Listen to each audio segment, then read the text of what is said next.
Hello and welcome everyone. Today we are going to start chemical reactions and equations of class 10th chemistry. मतलब आज हम लोग पढ़ेंगे chemical reactions and equations जो कि class 10th chemistry का first chapter है. तो चलिए हम लोग शुरू करते हैं. सबसे पहले देखते हैं कि what is chemical reaction. Chemical reaction होता क्या है. तो chemical reactions are the process in which new substances are formed with new properties. मतलब केमिकल रिएक्शन एक ऐसे प्रोसेस को कहते हैं हम लोग जिसमें न्यू सब्सटेंस का फॉर्मेशन होता है विथ न्यू प्रॉपर्टीज. मतलब दो अगर हम सब्सटेंस को मिलाते हैं और उसका रिएक्शन होता है तो उससे एक न्यू सब्सटेंस जनरेट होता है. फॉर्मेशन ऑफ न्यू सब्सटेंस होता है जिसकी प्रॉपर्टीज जो होती है वो पुराने सब्सटेंस के बिल्कुल ही अलग होती है, एकदम नया होता है. ये पुराने सब्सटेंस से मैच नहीं करती उसकी प्रॉपर्टीज. जैसे यहाँ पर एक एग्जांपल मैं आपको दिखा रहा हूँ. जैसे A प्लस बी, मान ले ए और बी एक सब्सटेंस है जिसमें केमिकल रिएक्शन हुआ. तो जो तीसरा सब्सटेंस का फॉर्मेशन हुआ है सी, इसकी जो प्रॉपर्टीज होगी वो ए और बी से बिल्कुल ही अलग होगी. इसकी प्रॉपर्टीज ए और बी से बिल्कुल अलग होगी और न्यू होगी. ठीक है, अब हम लोग आगे देखते हैं.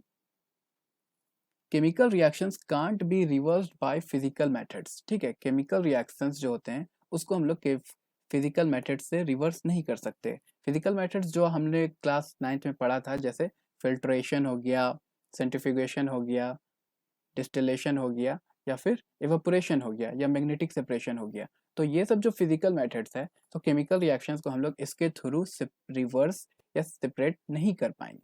ठीक है, आगे हम लोग देखते हैं reactants and products in a chemical reaction. एक केमिकल रिएक्शन में रिएक्टेंट्स किसको कहते हैं और प्रोडक्ट्स किसको कहते हैं. तो reactants, the substance which take part in chemical reaction are called reactants. वैसे सब्सटेंस जो केमिकल रिएक्शन में टेक पार्ट लेते हैं उन्हें हम रिएक्टेंट्स कहते हैं. And the new substance produced as a result of chemical reaction are called products. मैंने वैसा न्यू सब्सटेंस जो बनता है आफ्टर केमिकल रिएक्शन उसको हम लोग प्रोडक्ट्स कहते हैं. जैसे यहाँ पर एक एग्जांपल देख लिए. When magnesium ribbon burnt in air, मतलब oxygen, gives us magnesium oxide. तो यहाँ पर जो है ये मैग्नीशियम रिबन जब एयर के प्रेजेंस में, तो ये सब हमारे क्या हो गए, रिएक्टेंट. ये दोनों क्या करेंगे, रिएक्ट करेंगे. तो ये दोनों को हम लोग कहेंगे रिएक्टेंट. ठीक है, गिव्स अस क्या, मैग्नीशियम ऑक्साइड. हमें ये क्या देते हैं, मैग्नीशियम ऑक्साइड. तो ये जो मैग्नीशियम ऑक्साइड होगा वो क्या हो जाएगा, प्रोडक्ट. ठीक है, तो ये जो हो जाएगा यहाँ पे जैसा कि देख रहे हैं आप, ये Mg+O2, मतलब मैग्नीशियम जब ऑक्सीजन के साथ मिलेगा तो क्या बनेगा, मैग्नीशियम ऑक्साइड. तो ये जो दोनों हैं, ये दोनों ये आपके हो जाएंगे रिएक्टेंट्स, जो कि लेफ्ट साइड में दिखाया जाता है हमेशा केमिकल रिएक्शन के. और ये हो जाएगा आपका प्रोडक्ट, जो कि हमेशा राइट साइड दिखाया जाता है केमिकल रिएक्शन के. ठीक है, जितने सब्सटेंस होते हैं हम लोग उन्हें प्लस करके ऐड करते हैं, और ये जो एरो साइन होता है, ये एरो सिंबल ये डायरेक्शन ऑफ केमिकल रिएक्शन को दिखाता है. ठीक है, तो चलिए आगे बढ़ते हैं.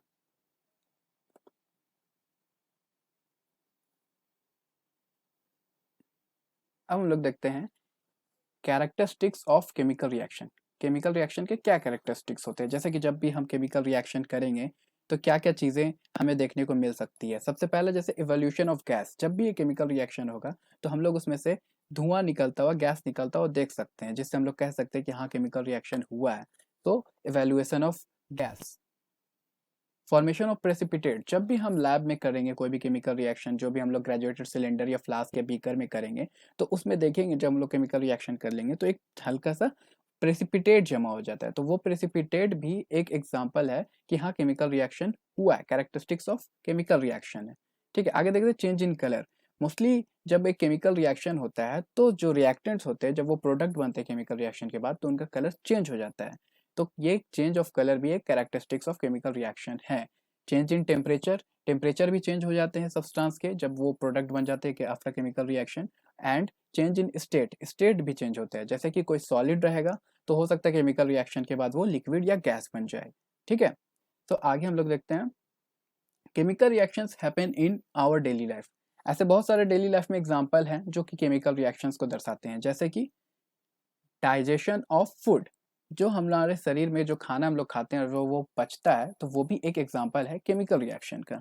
ठीक है, और रिस्पायरेशन. रिस्पायरेशन जो हम लोग सांस लेते हैं, इनहेलेशन और एक्सहेलेशन करते हैं, तो ये भी एक तरह का केमिकल रिएक्शन है. मतलब जो हम लोग ऑक्सीजन को इनहेल कर रहे हैं और कार्बन डाइऑक्साइड को एक्सहेल कर रहे हैं, तो it is also an example of chemical reaction. Rusting of iron.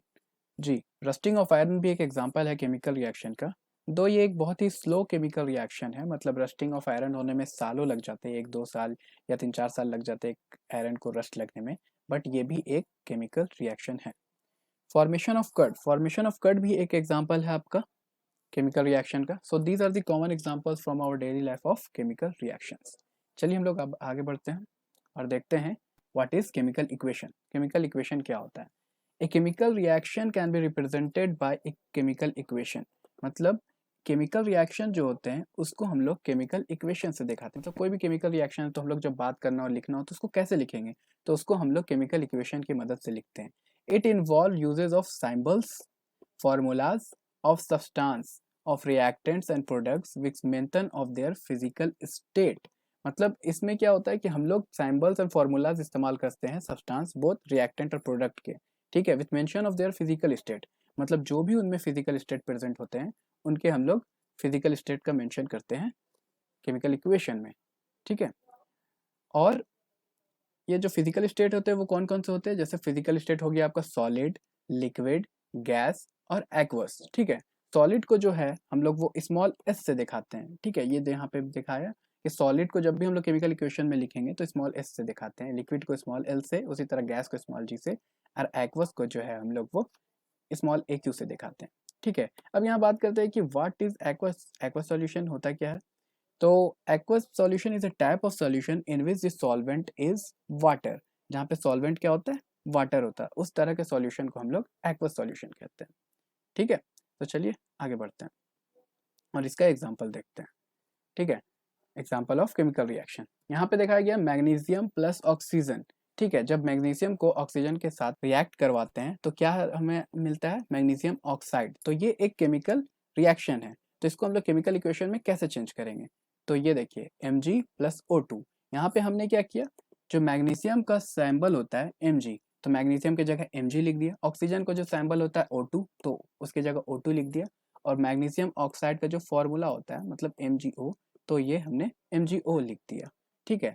तो इस तरह के इक्वेशन को हम लोग कहते हैं केमिकल इक्वेशन, ठीक है। आगे देखते हैं एक और example, zinc plus sulphuric acid, ठीक है। जब जिंक को हम लोग सल्फ्यूरिक एसिड के साथ रिएक्ट कराते हैं तो क्या बनता है? जिंक सल्फेट प्लस हाइड्रोजन, ठीक है। तो इसको हम लोग कैसे दिखाएंगे? तो जिंक का जो सैम्बल है उसको हम लोग लेंगे जो Zn है, ठीक है। जिंक का सैम्बल Zn हो गया, सल्फ्यूरिक एसिड का पूरा फॉर्मूला H2SO4 हो गया, जिंक सल्फेट का फॉर्मूला ZnSO4 हो गया, और प्लस हाइड्रोजन का सैम्बल H2 हो गया। तो ये ले लिया, तो ये हमारा क्या हो गया? ये हो गया केमिकल इक्वेशन। अब यहाँ पे ये जो दोनों केमिकल इक्वेशन है ये बैलेंस्ड नहीं है। हम लोग जब भी केमिकल इक्वेशन लिखते हैं, ये जो केमिकल इक्वेशन है ये बैलेंस्ड नहीं है, ठीक है।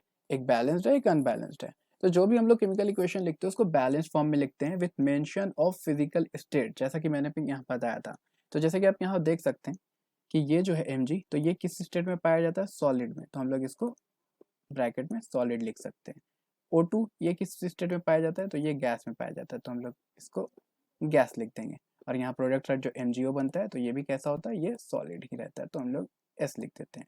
तो ये हो गया, ठीक है। यहाँ पे Zn है, तो Zn में भी कैसे पाया जाता है? Zn भी आपका होता है सॉलिड, ठीक है। तो Zn को हम लोग सॉलिड लिख देते हैं। H2SO4 ये कैसा होता है? ये होता है एक्वस, जो एक्वस मैंने बताया था, तो इसके ब्रैकेट में स्मॉल AQ लिख देंगे, ठीक है। ZnSO4 मतलब जिंक सल्फेट कैसा होता है? ये भी एक्वस होता है, तो इसको हम लोग एक्वस लिख देंगे AQ स्मॉल में, ठीक है। और ये जो H2 होता है वो गैस होता है, तो इसको हम लोग स्मॉल g से दिखा देंगे, ठीक है।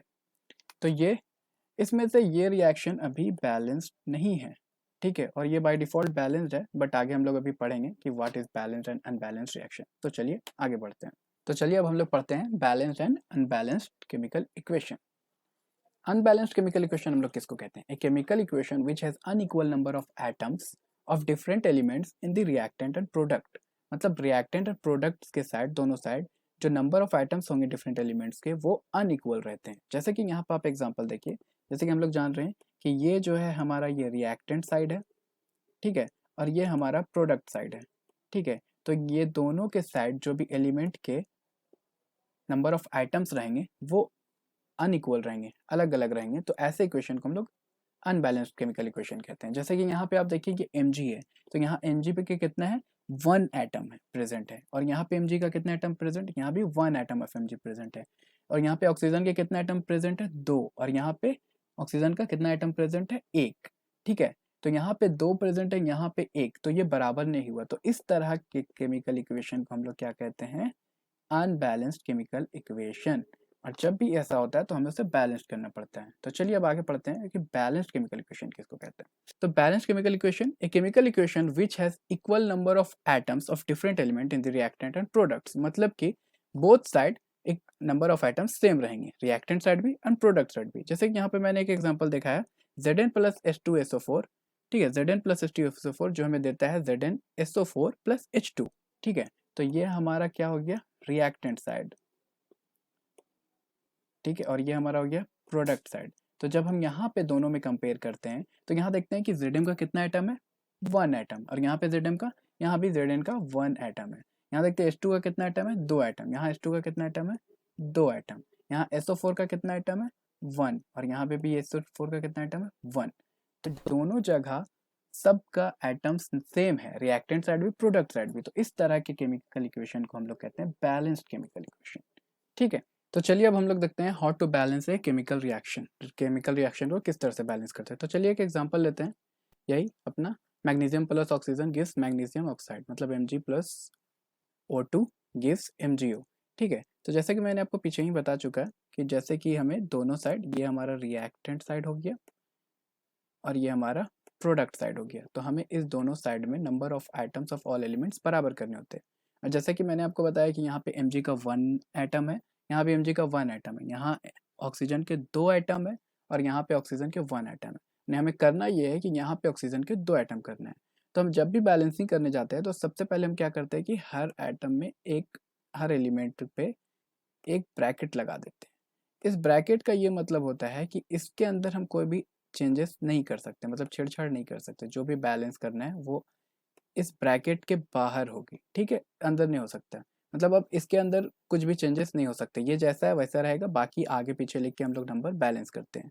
तो यहाँ पे देखते हैं कि नंबर कितना है ऑक्सीजन के एटम्स, 2, यहाँ पे 1, तो यहाँ क्या करेंगे, अब यहाँ पे तो कर नहीं सकते हैं, इसलिए हमें ब्रैकेट के बाहर लिखना होगा, तो इसलिए ब्रैकेट के बाहर हम लोग लिखेंगे 2, ठीक है।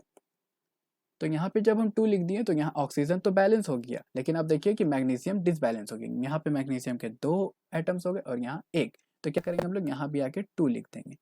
तो अब देखिए ये बैलेंस्ड इक्वेशन हो गया, 2Mg plus O2 gives 2MgO में, ठीक है, 2 एटम्स ऑफ मैग्नीशियम ऑक्साइड। तो दोनों साइड अब नंबर ऑफ एटम्स बराबर है, नंबर ऑफ एटम्स Mg के भी दोनों दो है, यहाँ भी 2 है, और ऑक्सीजन के यहाँ भी 2 है, यहाँ भी 2 है। तो ये अब एक बैलेंस्ड इक्वेशन बन गया, ठीक है। इक्वेशन जब भी बैलेंस्ड बन जाता है उसके बाद हम लोग इसका फिजिकल स्टेट को लिखते हैं, ठीक है। तो जब ये हम लोग बैलेंस कर लेंगे उसके बाद फिजिकल स्टेट लिखेंगे। तो जैसे कि ये Mg है, तो Mg जो होता है जैसे कि हम लोग जानते हैं सॉलिड, तो इसमें स्मॉल s लिखाएगा, जैसा कि मैंने पीछे बताया था कि सॉलिड के लिए हम लोग स्मॉल s इस्तेमाल करते हैं। ऑक्सीजन है तो इसके लिए स्मॉल g लिखाएगा, ठीक है, तो यहाँ पे स्मॉल g लिख देंगे। और MgO भी जब बनता है तो वो सॉलिड बनता है, तो हम लोग उसके लिए स्मॉल s लिखेंगे, ठीक है। अब बगल में या नीचे लिख दीजिएगा, यहाँ पे ये रिएक्टेंट और प्रोडक्ट को मिटा लेंगे उसके बाद लिख देता, लेकिन कहीं भी आप लिख सकते हैं, बट ये अब ये आपका एक रिएक्शन कंप्लीट हो गया, ठीक है। तो चलिए अब नेक्स्ट एग्जांपल लेते हैं, ठीक है। Hydrogen plus oxygen gives H2O, ये वाटर बनाता है, जैसे कि हम लोग जानते हैं हाइड्रोजन और ऑक्सीजन मिलके। तो यहाँ पे भी है, ये दोनों रिएक्टेंट साइड हो गए और ये प्रोडक्ट साइड हो गया। तो इसको हम लोग को बैलेंस करना है। यहाँ पे हम देख सकते हैं नंबर ऑफ एटम्स कितने हाइड्रोजन के, 2, यहाँ भी 2, और यहाँ पे नंबर ऑफ एटम्स कितने ऑक्सीजन के, 2, और यहाँ पे 1। तो वही पहला रूल कि सबसे पहले हम लोग ब्रैकेट लगाएंगे, ठीक है, हर एलिमेंट में बोथ साइड, मतलब रिएक्टेंट साइड भी और प्रोडक्ट साइड भी, ठीक है। तो ये मैंने रिएक्टेंट और प्रोडक्ट साइड में ब्रैकेट लगा दिया। अब मुझे करना क्या है कि यहाँ पे ऑक्सीजन जो है वो 2 है, तो ऑक्सीजन को हम लोग को 2 करना है, तो यहाँ पे मैं आके 2 लिखूंगा। तो यहाँ पे ऑक्सीजन बैलेंस्ड हो गया दोनों साइड, बट क्या हुआ यहाँ पे हाइड्रोजन डिसबैलेंस हो गया, यहाँ हाइड्रोजन 4 हो गया और यहाँ 2, तो आके मैं क्या करूँगा, यहाँ भी आके मैं 2 लिख दूंगा। तो अब ये बैलेंस्ड हो गया। अब मुझे क्या करना है, इसके स्टेट लिखना है, ठीक है। तो जैसा कि आप जानते हैं हाइड्रोजन, तो हाइड्रोजन एक गैस है, तो इसके लिए जी लिखूंगा, ठीक है। ऑक्सीजन भी एक गैस है, तो इसके लिए भी जी लिखूंगा, ठीक है। और जब H2O जब बन जाता है तो ये वाटर बन जाता है, मतलब लिक्विड, तो इसके लिए L लिखूंगा। ठीक है, तो अब ये आपका एक बैलेंस्ड केमिकल इक्वेशन है जो कि फिजिकल स्टेट के साथ मेंशन्ड है, तो ये पूरा कंप्लीट है। ठीक है, तो ये आपका कंप्लीट हो गया। ये सब तो इजी एग्जांपल्स हो गए, तो चलिए एक टफ क्वेश्चन करके देखते हैं जो बड़ा हो, कि उसको हम लोग कैसे करते हैं। ठीक है, तो आइए देखते हैं। एक बड़ा सा कोई एग्जांपल लेते हैं, जैसे ये Fe plus H2O gives Fe3O4 plus H2, मतलब iron plus water gives ferric oxide plus hydrogen. ठीक है, तो इसको हम लोग कैसे करेंगे? तो इसको करने के लिए हम लोग क्या करते हैं कि एक टेबल लेते हैं। ठीक है, इस टेबल में हम लोग क्या क्या लिखते हैं? इस टेबल में हम लोग लिखते हैं एलिमेंट्स के नाम, number of items on reactant side में उस एलिमेंट के कितने आइटम्स प्रेजेंट है। ठीक है, और number of items on product side, उसी आइटम के प्रोडक्ट साइड में कितने एलिमेंट्स है।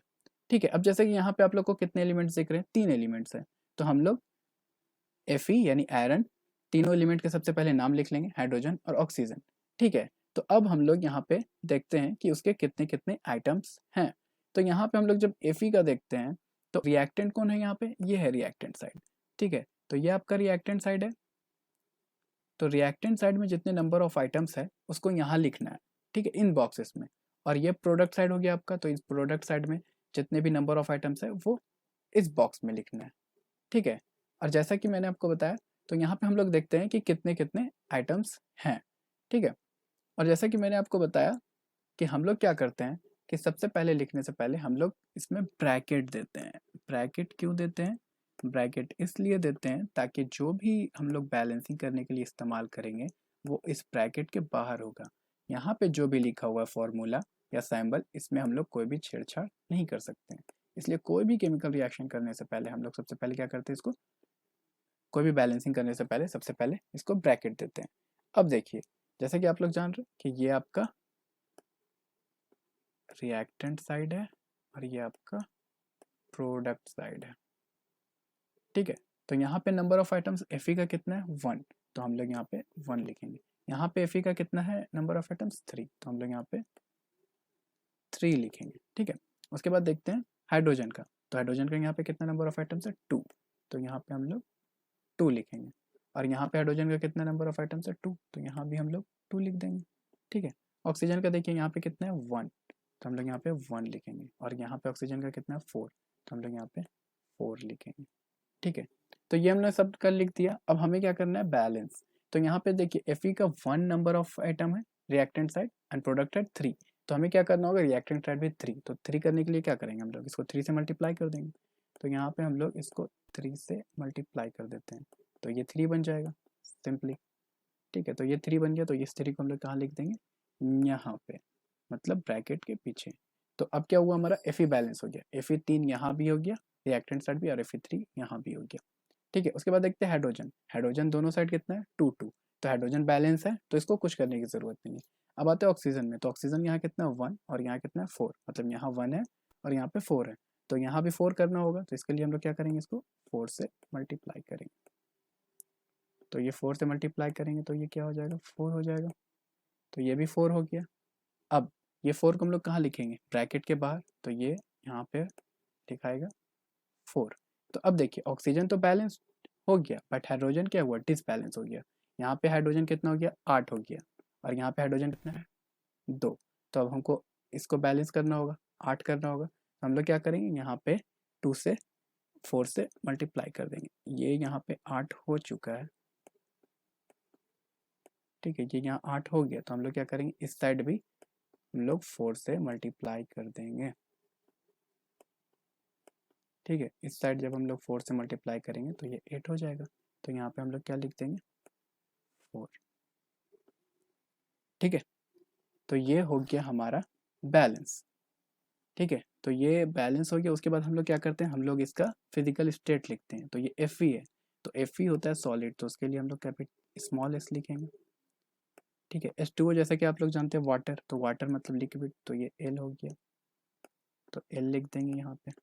ठीक है, फेरिक ऑक्साइड ये सॉलिड होता है, तो हम लोग S लिख देंगे इसके नीचे या बगल में जहाँ आपको जगह रहे। ठीक है, और हाइड्रोजन तो आप सब जानते हैं गैस होता है, तो यहाँ पे G लिख देंगे। तो ये एक बैलेंस हो गया। तो ये एक बैलेंस्ड केमिकल इक्वेशन है, ठीक है, जिसका फिजिकल स्टेट भी मेंशन्ड है, ठीक है। इसके बाद इसमें कुछ नहीं करना है। तो इस तरह से हम लोग टेबल की मदद से इसमें इसको बैलेंस करते हैं।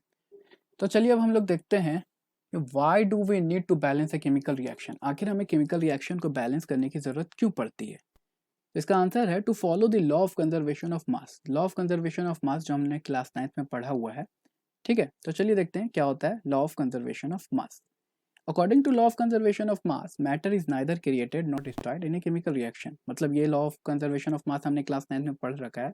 Matter is neither created not destroyed in a chemical reaction, मतलब मैटर को ना तो क्रिएट किया जा सकता है ना डिस्ट्रॉय किया जा सकता है। So number of elements involve in a chemical reaction should remain same at the reactant and product side. मतलब हर हाल में नंबर ऑफ एलिमेंट्स जो भी मौजूद होंगे केमिकल रिएक्शन में उनको सेम होना है, बोथ साइड, रिएक्टेंट साइड भी एंड प्रोडक्ट साइड भी। सो थैंक यू फ्रेंड्स, आज हम लोग यहीं तक पढ़ेंगे। इसके बाद एक और क्लास में इसका लूँगा। तो नेक्स्ट क्लास में हम लोग पढ़ेंगे टाइप्स ऑफ केमिकल रिएक्शन, जिसमें हम लोग डिस्कस करेंगे combination reaction, decomposition reaction, displacement reaction, double displacement reaction और ऑक्सीडेशन एंड रिडक्शन रिएक्शन। और उसके बाद कुछ और केमिकल रिएक्शंस हम लोग देखेंगे। उसके बाद ये चैप्टर खत्म हो जाएगा। तो थैंक यू।